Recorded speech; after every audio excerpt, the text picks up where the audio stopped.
Hello and welcome to The Final Whistle. I'm Steve And Forbes. I'm Kenzie Benali. Well, it was a chaotic night at the City Ground, but ultimately it's another loss for Southampton, beaten 4-3 by Nottingham Forest. And joining us to dissect the action, we have Dean Hammond and Joe Prince. Right, Joe, we'll come to you first. It was a game Southampton really had to win tonight. How do you feel after that? Gutted, to be honest, Steve. I think like every Saints fan out there, it kind of summed up the season really in one crazy 90 or 102-minute, whatever it was, period. Because another one goal defeat, another game where there was lots of promising moments, but also a lot of moments where just individual errors cost them dear. And yeah, it's difficult to see how Saints are going to come back from that. It felt like that was the final kind of blow in this season, and relegation is all but sealed. So, yeah, pretty emotional, pretty sad with the result. But honestly, the performance, the display overall, was pretty proud as a Saints fan tonight. They went to Nottingham Forest and had a real go. Not quite sure how they were 2-0 down early on. They dominated the early stages, fought back early in the second half as well. Made a real go of it, and at 3-2 down, it looked like only one team was going to win it. But again, it's just in this season of big margins, big moments and small margins going against Saints. It just wasn't their night once again. So yeah, deflated, as you can probably tell, disappointed. But some really good individual performances from some of Saints' players out there and some of their young players as well tonight. But just wasn't enough. And as I said, story of the season so far, dramatic game, and kind of just, yeah, feels like you've been punched in the gut if you're a Saints fan tonight. Yeah, Dean, a great game to watch if you're a neutral, but as Joe said, was it just those fine margins that cost Southampton again? Yeah, it's this fine margins, small detail that we spoke about many times this season, and like Joe says, just gutted. You can't fault the effort of the players. I don't think you can ever question that really. But as a team, just lack that little bit of quality. Joe's made a brilliant point. We've got some fantastic players, some very talented players, but as a team, we just haven't been quite good enough. And tonight was another example of that. Started brilliantly on the front foot, excellent in possession, took the game to Nottingham Forest. And then it's just those moments of game understanding, game management. The first goal comes from just one long ball, really, and that changes the game. And then Southampton lose a bit of composure, concede a second, then get themselves back into the game. But it's just frustrating because there's some superb moments. There's some great moments to watch. There's some brilliant football. There's some interchanging. There's creating moments, but it's just in both boxes. You know, Shea Adam has a great opportunity. Stuart Armstrong has a good opportunity. Theo Walcott has a header, and you're away from home and you're creating 4, 5, 6 chances during the game, but you're still losing the game. So defending wise, just switching off. Lacked a little bit of intensity when defending, getting out to the ball a little bit quicker, being aggressive with your opponent, getting to the ball first. And it's just cost Southampton tonight. So at 3-2, when the Yanko scores, I'm with Joe. I'm thinking, okay, Southampton are going to get back into this because Nottingham Forest would have felt the pressure then. They would have felt the weight of expectation. But to be fair to them, they defended well and they reacted well and scored a fantastic fourth goal. I mean, the touch from Gibbs White is exceptional. I mean, that's world class. So you can't really do anything about that. But the disappointment is just conceding in the manner we do and how quickly we do before the game is there for us. I'm thinking, right, this is going to happen. We're going to win tonight. And before you can even think or second think, the game's almost over because we're 2-0 down. And that's a disappointment. And that comes, again, with inexperience, young players. And yeah, as a team, not as individuals, but as a team, just not been good enough tonight and just not been good enough all season, I'm afraid. Yeah, certainly a hugely disappointing night for us Saints fans. And as Steve mentioned at the top of the show, it was a hugely chaotic match, wasn't it? But Southampton certainly had large parts of possession in the opening stages of the game. 66% of possession for Southampton when Forest scored their opening goal on 18 minutes. Joe, what did you make of those opening exchanges and indeed that first goal? Really positive, Kenzie. I mean, so in control. Saints were just dominating possession. The City ground was quiet early on. The home fans didn't really have anything to cheer about. And I was sat there thinking, this is perfect. They're dictating the tempo. They're growing into the game. Dean mentioned it there. Theo had a couple of chances. Cross was whipped into the box, and Shea was being a real nuisance, and Stuart Armstrong was finding him. And it was all looking really, really good. And then, obviously, the first goal arrived, and again, it just highlighted some of those defensive weaknesses we've seen throughout the season. It was a great ball over the top towards Brennan Johnson, got him behind Maitland-Niles, and then obviously just the quality on the cross, and then when he just slotted it home pretty emphatically from close range, and you could tell that was Forest's game plan from the start. They were like, okay, Saints can have it, control tempo maybe, but we're just going to try and get in behind them as soon as we can. And it worked, on the first couple of goals, and worked throughout the game. So it's almost like they had a bit of a blueprint to play against Saints. Obviously, it worked for them, but it was risky. And I thought, Saints were brave. They were very brave early on. I'm looking at all the stats after the game. I mean, they, nearly got double the expected goals of Nottingham Forest in this game. But we all know that actual goals is what wins your games. And that first one was a real kind of hammer blow for Saints after playing so well to start with. And then we know, obviously, Forest quickly were 2-0 up.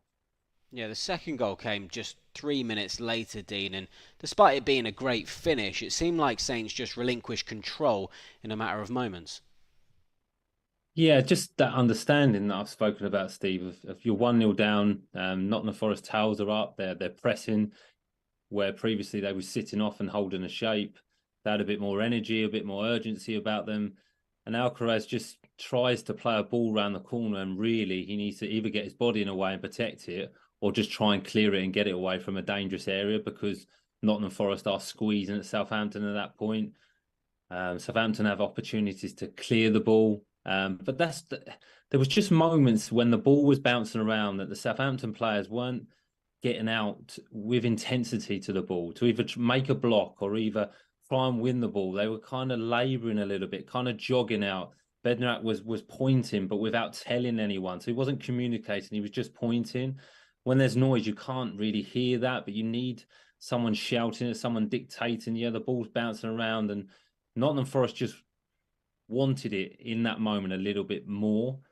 And it's a good finish. You're right. It's a really, really good finish, as is the first goal, a really, really good finish. You can't question that. But even on the first goal, the game management of what I mean is when I think it's Shea that gives a free kick away. And then Nottingham Forest player, a really quick pass into midfield, and Nottingham Forest player then gets on a half turn and hits a lovely diagonal ball. But game management is Shea gives the ball away, stand in front of the ball, because we're out of shape. We can't become narrow. We can't get a defensive structure. Stand in front of the ball so they can't take a quick free kick. That's what I mean as experienced players would do. Because then the game, Nottingham Forest, it gets slowed down, you recover into a shape, they can't break on you, which was their game plan. And I think for me as an ex-player, that's the frustrations. They're the things that I see. That's where the more experienced players need to be leading that on the pitch and shouting at players and dictating to get into position. And they're just the little bits we're missing. Oyer Romeo would be a player that would do that. Shane Long up front would be a player that would do that. The bits that we don't all notice, but they're so important when you want to win games or not lose games. And I think those were two examples of what happened in the 2 goals to Nottingham Forest. And then the game just changes, because Southampton reacted brilliantly from being 2-0 down, but then we're chasing from, like Joe said, from being in control, from creating chances, to Nottingham Forest not really having any answers to what Southampton are asking them, to losing control and chasing, and it just comes a little bit rushed and chaotic, like that's the word you use, Steve. So just disappointing in those moments, because they can be prevented at source, really. It's not the diagonal ball, it's not the movement in the box, it's probably 30 seconds before that, just stand in front of the ball, and then that goal never happens. And the second goal is very, very similar. Well, Saints got back into it at 2-1. Alcaraz on the score sheet again. Joe, a nice goal. Really nice goal. And, obviously at that point, the City ground was bouncing, 2-0 up, flying. The home fans were in full voice. I think Nottingham Forest just kind of got a bit overconfident. I mean, Gibbs White got caught trying to turn. Ward-Prowse snapped into the challenge, found Shea Adams. He surged forward. Stuart Armstrong's on his left. And then it's a brilliant assist from Stu Armstrong to pick out Alcaraz at the back stick with that lovely little drilled pass. And, you know, he could have put it in a lot of places, but put it right on the money for Alcaraz. And then he popped up, as he has done quite a few times early on in the Saints' career, and slotted it home, made it 2-1. And thinking, all right, here we go. Because then the City ground, from being, you know, delirious and absolutely jubilant scenes there, all of a sudden it went quiet, and all you could hear was the Saints fans in the away end. And in all honesty, after their dominance of the first half for most of it, 2-1 was the least scoreline that Saints deserved for their display. So I was really happy to see Alcaraz get on the end of that. And yeah, Saints were back in the game, and deservedly so, because I think even the most ardent Nottingham Forest fan wouldn't have said that Saints didn't deserve to be right in this game up until the last whistle. Forest were awarded a penalty just before half-time, which seemed to be a real blow, Dean. Looking at social media, fans seemed to think it was a particularly soft penalty given. Any question marks for you? I think, to be honest, Steve, both penalties tonight were quite soft. I think they're penalties because they're fouls, but they're soft, really. And such an important moment in the game. You know, if you can get into half-time at 2-1, does that change the game? Does that make any difference? I believe so. It's a difficult one to criticise, really, for Maitland-Niles, because he does the first bit well. He wins the ball back, and then he gets his body in the way, but he just takes a little bit too much time, thinking he has a little bit too much time, and Brendan Johnson reacts really, really quickly, and just, he knows what he's doing. He's just trying to get his foot to the ball, because he knows that Maitland-Niles is going to try and clear it, and he can win a free kick. So I don't think you can criticise Maitland-Niles too much, because he's very much unaware. You could say that he needs to do it a little bit quicker, or maybe get a second touch in, so he's not having such a long strike through with his unnatural left foot. But clever from Brendan Johnson, who was a real threat tonight. You know, he looks like a real talent. He's quick, he's direct, he's a goal threat, and he was a problem. I thought the two wide players for Nottingham Forest were a problem for our fullbacks tonight, and caused them lots of issues and challenges. So no complaints, really. It's just the disappointment and the timing of the goal, really. But again, Southampton reacted brilliantly in that second half and were fantastic. For that first 20 minutes, they were great to watch. They really, really were. It was exciting to watch. It was what you want from the Southampton team. You just don't want it when they're 3-1 down. It would be nice if it was 0-0 or 1-0 up. Yeah, it was certainly an exciting start to the second half, wasn't it? And let's talk about that now, shall we, Joe? Because it certainly started with a bit of a bang. Lianco heading home, an absolutely bullet header. And for a while, it was one-way traffic, wasn't it? It was, yeah. It was great to see Lianco scoring his first goal for Southampton. Obviously, a fan's favourite, and not quite sure how he managed to cut his finger in the celebration, or something crazy was going on there. But the way he celebrated, you could see how much it meant to him. And he is, again, a player, like most Saints players, he said, give their all. There is no question mark over the commitment and the effort levels each and every game. But it was a great header. And yeah, sat there 3-2. I was thinking, there is no way they're at least not going to draw this game, because they were all over Nottingham Forest. The home fans were quiet. Saints fans were going crazy in the away end. And Ward-Prowse's deliveries in particular early in the second half were causing Forest all kind of problems, because after Lianco scored, he nearly got on another one. Shea Adams nearly got a header there just afterwards as well. So Forest were all over the place. And Saints, I mean, just looking at some of the stats from today's game, I mean, they went away to Forest and had 19 shots, which is, you know, Forest had 9 in comparison. I mean, it just shows you the chances they were creating. Dean mentioned it before. First half, second half, wherever you look at it, Saints created so many chances today, but they just couldn't put enough of them away when they're on top of the game, which sounds crazy when they've gone away from home and scored 3. But yeah, really pleased for Lianco. And again, as a Saints fan, great spirit from the team. 3-1 down, a dubious penalty just before half-time. They could have come out and been sulking a little bit, but they came out flying out of the traps, made it 3-2. I was like, all right, game on here in the second half. Yeah, well, they couldn't make that period of pressure count, could they, with Forest then getting the 4th, Dean. You called the assist world-class, and it was a goal that put the game to bed, really, and ultimately could put Southampton's season to bed. Unfortunately, you're right, Steve. Yeah, it's all about the awareness it gives White and the touch, really. It's massively unselfish. As that ball comes across, you think that he could take that on with a half volley or a volley. but he's aware that Cole Peters is sliding across and he's going to try and block it. And it's incredible. If you think of a Liverpool player doing it, a Man City player, it would be talked about for years. It's an unbelievable touch and the awareness and to take the pace off the cross just to set it there perfectly. And it's a very, very good finish. But Nottingham Forest just was so good on the counter-attack. You know, when Southampton were piling on the pressure and asking questions and getting in good positions and winning set pieces and getting crosses in the box, Nottingham Forest were always that threat on the counter-attack with the pace and the ability and the fitness, really. They looked fit and strong, Nottingham Forest, to go for that period of time, to always trying to get another goal. Even at 3-2, they like I say, they looked a threat and were willing to commit players forward. So not too many complaints about the goal, really. It comes from a good run, a good cross, a brilliant touch, and a superb third-man run and a very, very good finish. So can't do anything about that. The disappointment was that Southampton were on top again, were in control, were asking questions, just couldn't get that equaliser. So brilliant game to watch. Fantastic for the neutral. Not great for us as Southampton supporters, because Southampton, again, with a great performance, come away with nothing, and that's the disappointment and frustration. But kept going to the end, almost got themselves back into it. So from that point of view, the effort and the determination and the commitment and the passion that Southampton showed, you can't question that of the players. You can't. You can question the quality. You can question the finishing at times. You can question the decision-making. But in terms of being professional and playing for the shirt, I think they did that truly brilliant tonight.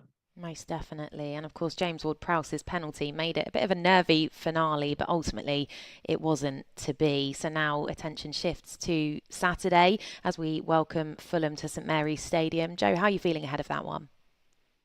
It's all about one word: pride. I think just try and go out there, show the same passion, commitment that they did tonight, and see what happens. Obviously, we know it's a very difficult situation now, looking at the table.